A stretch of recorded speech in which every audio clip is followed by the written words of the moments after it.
world-building food for your world. Isn't that a wonderful pastime for world builders?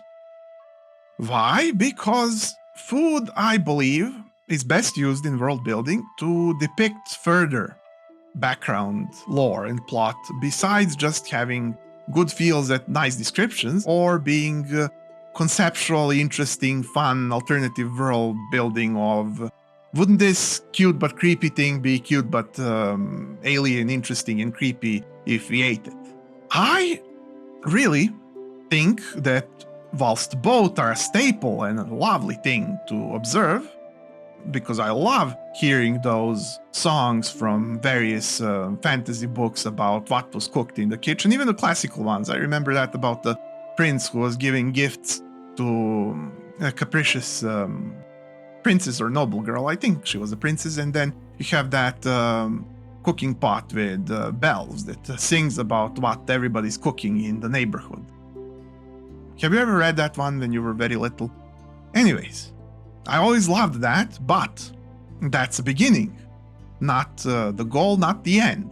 The goal here, of course, is a good one, to give nice feeling of comfiness, as it were, to the reader, to the player.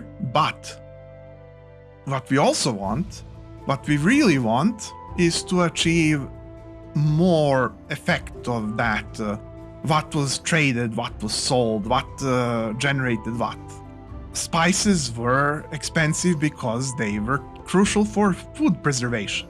They actually helped alleviate famine from occurring throughout countries back in the day, before refrigeration. So spices were more important than just their taste. But since you could get better quality for more money, then nobles could afford things that tasted better and were shipped from larger distances for less practical purposes, and therefore we have some world building. But then also, is ice cream frequently used as relaxing, distressing comfort food? And that's some world building. What people talk about coffee when they talk about coffee, about its effects, about its jokes and what it does, how it wakes them up, whatever. Remember that Dexter's Lab episode where father says about not having coffee, how they had reserves, but what if we didn't? And so on and so forth. That's the kind of world building that happens all the time in our world from people's statements about their everyday foods, which are rarely utilized in books, in RPGs, in role-playing, but it should be a thing. I think spice as a food in Dune series is a good example, but it's so isolated.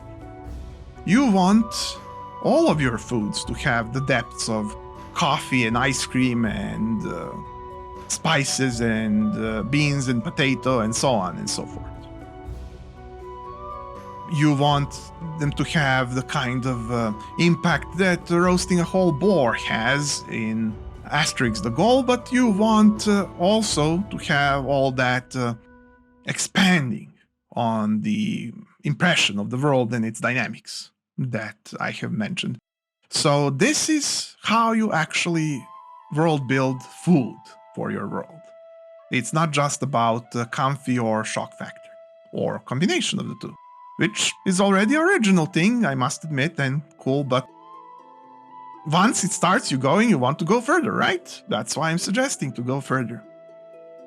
And therefore, I hope you won't think of this as any sort of critique or me looking down on, a couple of traditional methods. I just want to expand on it because I love it. I really enjoy it. So adventurer, if you thought this was unique or useful, maybe you can spare me a click and I could see you here next or even every week. Because every week I have, indeed, more such things for you. I make them myself. I'm M, and welcome to dMTable. See you next time. Bye.